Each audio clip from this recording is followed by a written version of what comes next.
소아청소년과 전문의 하정훈입니다. 고환이 만져지지 않는 아기들이 있습니다. 나중에 다 내려온다는 말을 듣곤 하는데 그거 믿고 마냥 기다리기 불안해하는 부모들이 많습니다. 이번에는 내려오지 않은 고환에 대해서 말씀을 드리겠습니다. 남자 아기들은 고환이 2개 있어야 정상입니다. 고환은 태아 시기에 뱃속에서 만들어져서 출생 전까지에는 음낭 속의 고환 부위로 내려오는 겁니다. 그런데 모든 아기들이 출생 시까지 고환이 다 내려와 있는 것은 아니고요. 출생 후에 내려오는 아기들도 종종 있습니다.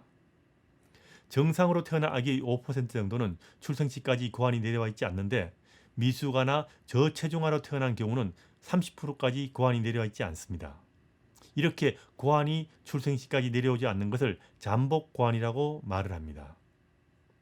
출생 시의 잠복 고환이어도 대개 저절로 고환이 내려오는데 출생 후 3개월까지는 호르몬 변화가 생기면서 많은 아기들의 고환이 제자리를 찾아서 내려오게 됩니다.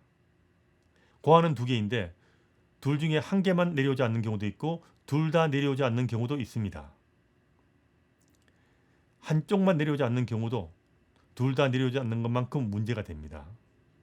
고환이 내려오지 않고 원래 위치인 음낭이 아닌 뱃속에 계속 있게 되면 고환 조직에 변화가 생겨서 정자 생산이 잘 되지 않아서 불임이 되기 쉽고요.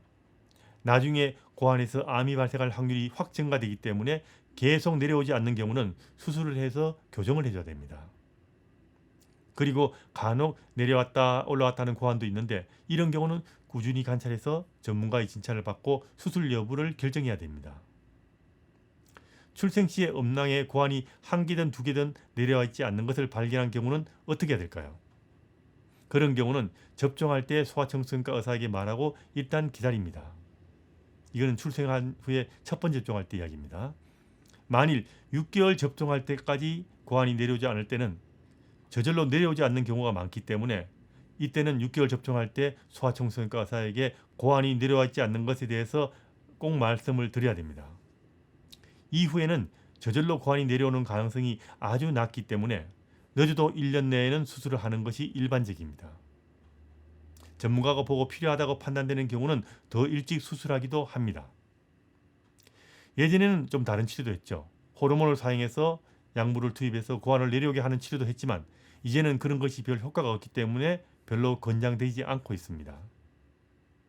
일단 수술을 권고받은 경우 아기 컨디션이 좋을 때 선택해서 수술을 해주는 것이 좋습니다.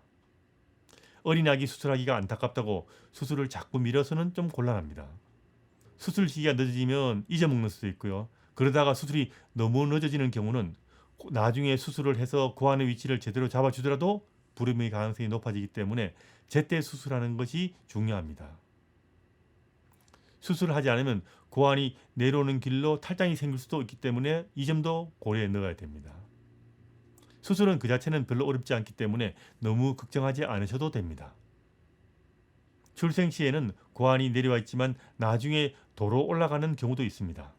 이런 경우도 있기 때문에 부모가 수시로 아기의 고환이 제자리에 있는가를 확인하는 것도 좋습니다. 남자 아기가 태어나면 고환이 둘 다 있는가 확인하십시오. 만일 둘 중에 하나라도 내려와 있지 않다면 접종할 때 소아청소년과 의사에게 진찰받고 고환이 내려오는 것을 주기적으로 확인해야 된다는 것 꼭 기억해 두시기 바랍니다. 그리고 6개월이 되면 더 이상 저절로 내려오는 것을 기대하지 말고 소아청소년과 의사와 상의하고 전문가에게 수술을 의뢰해서 1년 내로 수술해야 된다는 것 잊지 마시기 바랍니다.